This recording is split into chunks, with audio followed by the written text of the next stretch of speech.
welcome to the HR Headroom podcast powered by Certification Edge.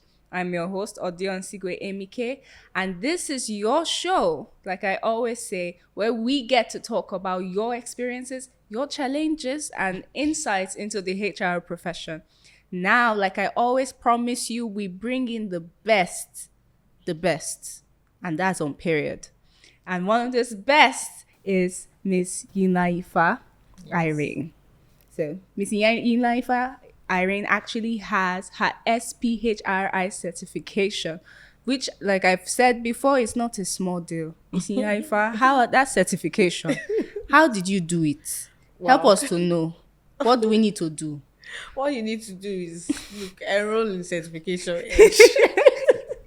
Enroll with certification it made everything much more easier. Yeah. You've But you have heard to it reach. here. You've heard it. It's not me that said it. It's the best of the best that said it.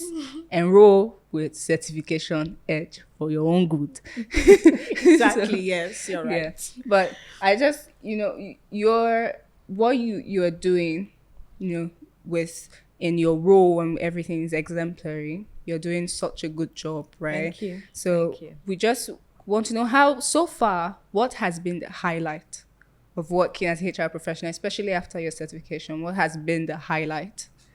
Oh, my highlight has been, basically making a difference. It's just been in people. Okay. Because you see that processes that you have put in place is making a difference, actually making work better. Right. And people feel better about their job. So it's, that's just it for So me. you're a life changer.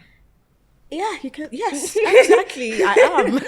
I am a life changer. Oh, Yes. that's awesome. Yes. That's yes, wonderful to Basically, know. that's Okay. Thank you. So we have a couple questions today. We're going to dive into the world of performance management as a HR professional, right? And I'm sure you've had experience with this, definitely. Yes. So definitely. we're talking today about grow your people, right? And by growing your people, you're growing your business, the power of performance management. Yes. So the very first thing I want to talk about is, could you tell us what performance management entails, right? What does that mean?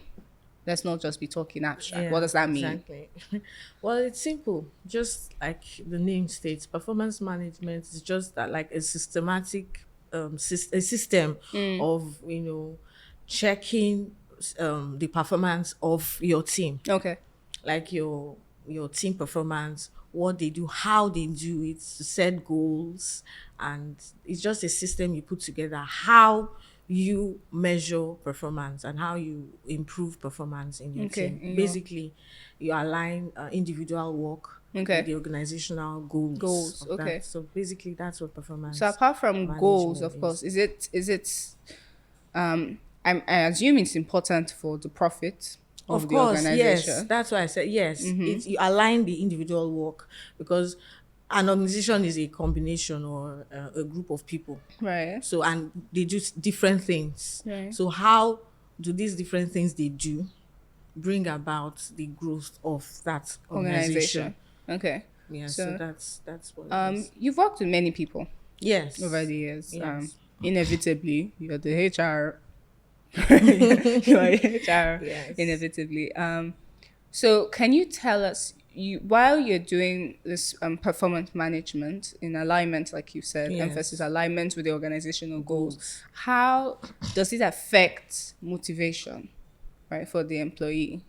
How does it affect how the employee shows up day by day? There are some employees, sometimes when they come to work, you just know that this person is God. It's God that brought them. Yes. That they did not come of their own volition. So how does it manage the motivation of the employee? Okay, well, I would say performance management takes into cognizance the people, process, and environment. Right. Because you're the people that do the work. Yes. How do they do the work? And then the process, and then the environment. How have you created an enabling environment for people to work? When you're measuring performance, it's not just about the work people do. It's about how they do it, where they do it, and what they use. So I'm just trying to put this in as as simply as I can without using the, Right. yeah. Too So much. basically that's what it is. So in how it affects the is it engagement or Right. their motivation to work. Mm. Now, goal setting as an organization, you set goals Right. clearly in a way that you have and communication to you. There has to be frequent communications. Then there has to be, you have to look at check-ins, constant or consistent check-ins with the employees as per what they do. And then another very important thing I see is allowing the employees take ownership of their job. Then that's where where you shouldn't micromanage, because if people are not given the chance to actually do their job, then you Yes. can't really say they haven't done it, because you've been interfering Yes. you've been interfering the whole Not way. let So them you can, rest. yes, exactly. So we have just different with the goal setting, like I said, where you have Right. your KPIs, your OKRs, and like that. So they are clearly stated. Okay. You communicate, you evaluate, Yes. you adapt, and then it's an iterative circle that just goes on and on, Right. and you have to communicate clearly, because people want to feel like a part of a system. People want to feel like my work counts. I'm Right. worth, if I'm not here, then something is missing. Right. So you have to give them that ownership and then involve them in the process. Right. I think that's where, like, you find the MBO, management by objective, where you give people, this is what I want you to do. Give people the objective of that job, and then let them come up with ways of doing it. So I think it will create that motivation in them, because they know that this is my work. Right. This is my work, and this is how it will increase or improve the overall performance of my company. I'm just silent, taking everything in because I particularly like what you said about taking ownership, allowing them take ownership Yes. of the work. It's very And important. where I'm currently working, you can guess where I'm working. Where I'm currently working, I think that is something that our boss has been able to do, in the sense of letting us know this is your job. Yes. This is what you do is so important. Exactly. And I can just understand, what you are saying about how knowing that what I do counts, that me owning the part of this job, Exactly. this is practically my organization. I created this organization at this point. You Exactly. get how Exactly. it affects how I do my work. Yes. Okay, that's profound. Thank Ma. you. Have you considered, doing your PhD so that you can be a you can be a professor? I was actually serious about it at one point. Man, it's no small feat. Okay. So as a HR professional, someone's not performing well, right? There's always that. And yes. sometimes it might not even be that the person doesn't want to perform well. It's just the person is not performing well.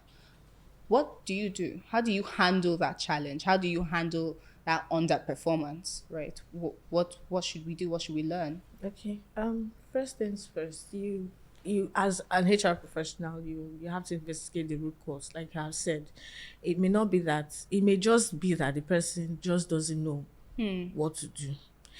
It may not really be that they don't know how to, but maybe they don't know what to do. Right. So this is what I'm going to bring in, because performance management takes its own input, because you're managing the performance of employees. Yeah.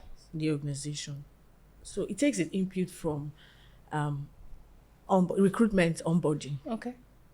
If you have a great onboarding system, you're setting up your employees to succeed. That's the very foundation. That's the very foundation. So the truth is, if you have not set up processes, there are job roles, there are SOPs, that things people need to do to Right. achieve something. Right. If you haven't even done that basic, I don't know what you want to measure, because you're not giving them like a skeleton, you're not giving them like a foundation to work with. So I'm going to say you have to, when dealing with underperformance or poor performance, you have to investigate the root cause. Is it the fact that you haven't, as a company, you haven't done what you're supposed to do, you haven't created that enabling environment? For instance, you want people to, let's say you want them to, let me just put it this way, you want them to submit 1,000 projects in 1 week. How, for Christ's sake, are they going to do that? Have you provided the like right technology? Right. Have you trained them on that?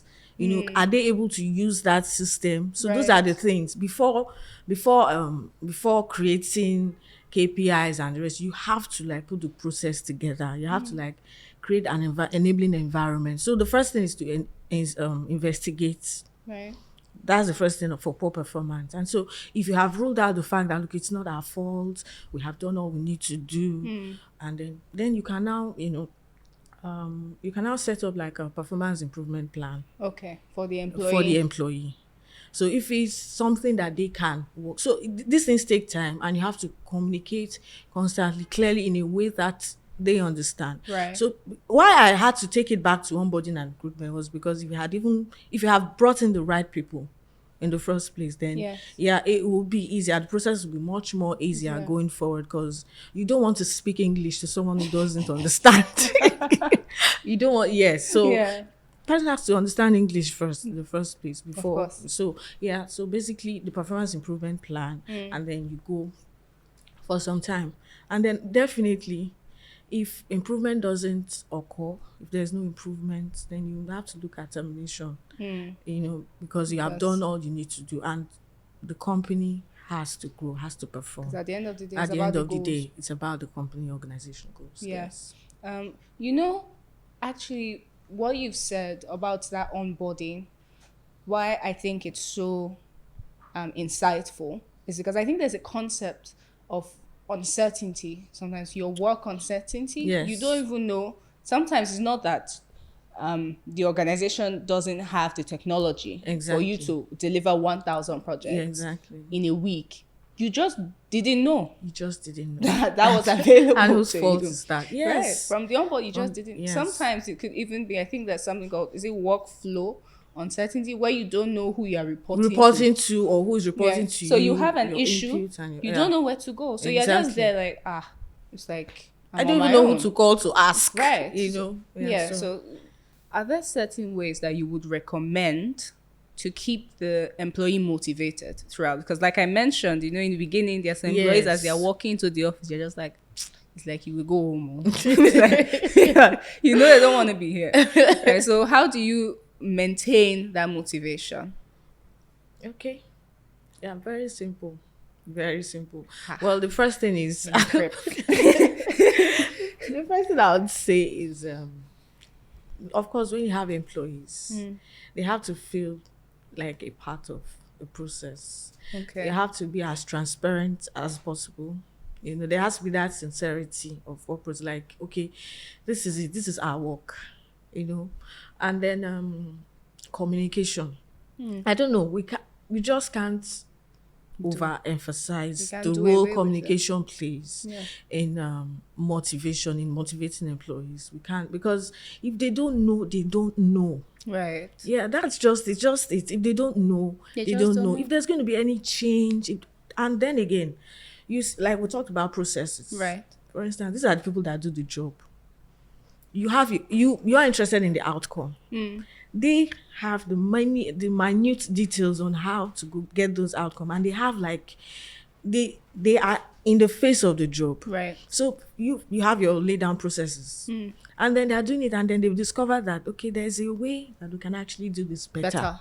So take input from employees, people actually doing this job, take input from them. Yeah. And then I'm not saying just take everything hook, line, and sinker. I'm just saying listen. You have an open ear to the people actually driving your organization as a leader or as leaders in the organization. So have an open ear, and if it's not going to work, communicate that, because if I would suggest something, if I have a big idea, I feel this is a big idea, and then my people are not even taking it, they're not even telling me anything.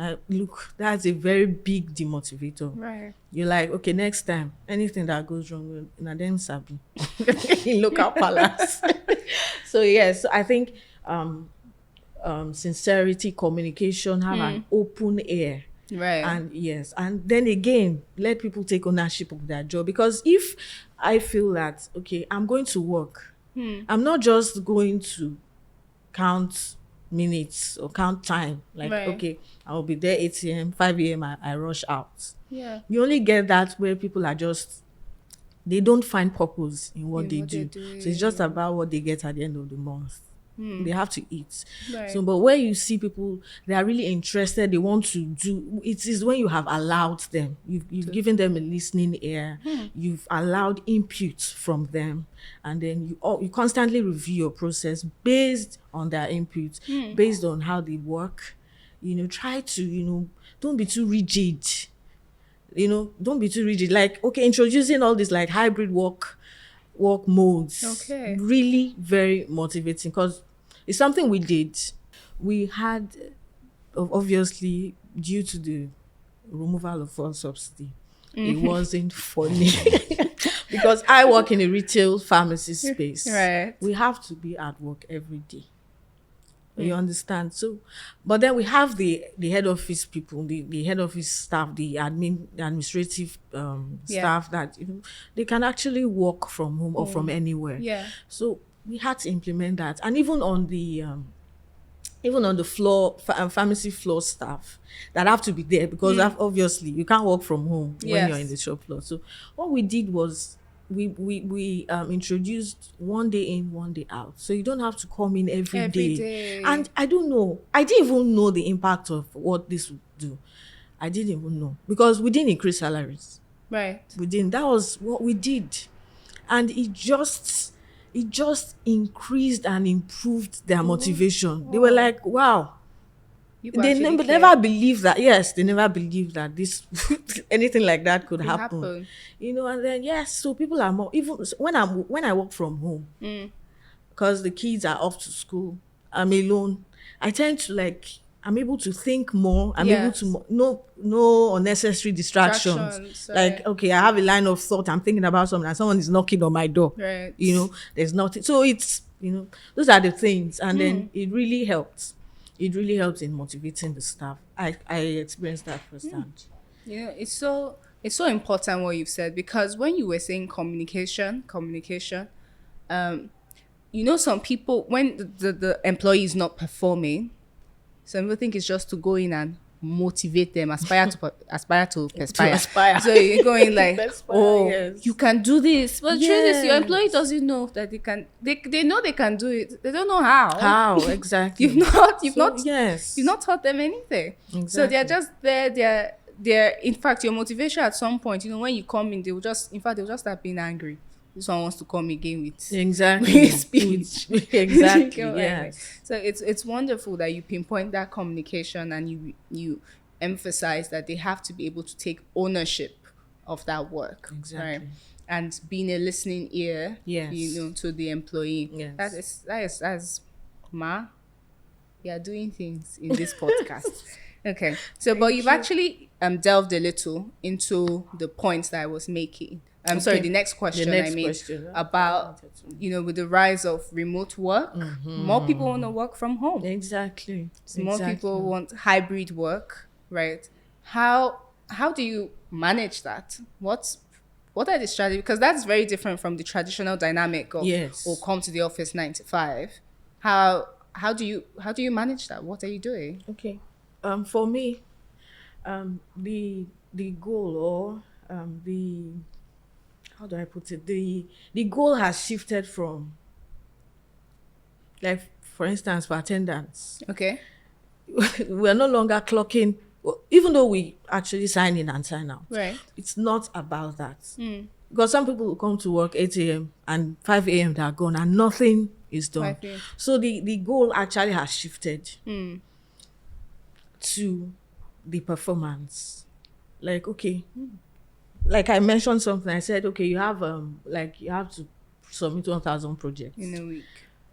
whether you do it in the office Or you do it at home. or you do it at home, or you want to wake up 12 in the midnight to do it, is not the focus anymore. Right. It's not the focus. So it's not about people coming in and, it's about the performance. That has shifted. That has really come up. Really, it is more emphasized now, I would say, that with the introduction of hybrid and remote working. Yes. And then even the communication is more emphasized now, because you don't have people. There's no, let me just walk in to see what they're doing in the office. You know, like everybody's where they are. Right. So communication. Now, technology is one very big factor that has to be implemented in implementing making the hybrid and remote work effective. You have communication tools, you have project management tools that needs to be installed, or that needs to be installed, and people have to be trained on how to use these things. So yes, the work mode has shifted from the traditional dynamics. I mean, I'm at work, I'm present. They are seeing me. So we don't have to see you. Let's see the work you do. Let's see the results. So I think that's the major shift. And that is, I think, organizations then would not be too tight-handed with the funding they are giving towards technology. Sometimes you don't understand. This adage that they say, to get money, you put in money. Yes. So we're not expecting that. We want people's performance to increase. Let's introduce remote work, and you tell people, go home. To do how now? How are you going to do it? To do what? How are you going to do it? You have to invest in software. Even for HR practice, I think we don't even do, in the former years, we used to file. Exactly. Everything has to be on paper. We don't even do that anymore. Now it's the HRI. Yes, you have the HRI. Yes. So for customer service to be a CRM software, exactly. For the finance team, they just have to be trained on technology, which means you are investing some money into technology. Yes. You can't be too. Yes. You will fail now. Exactly. And you have to also look at the numbers, because there are some other things that you are spending money on that you're not spending money on again. For instance, you used to have like 20 systems at the office that are on every day, 20 ACs, and and the rest, you have the microwaves and everything. Right. What are you saving on power? You have saved a lot. If you do the numbers, you would realize that it's actually cheaper. Yeah. In the long run. You may spend more in the beginning, but in the long run, it's actually cheaper to maintain hybrid work modes and remote work.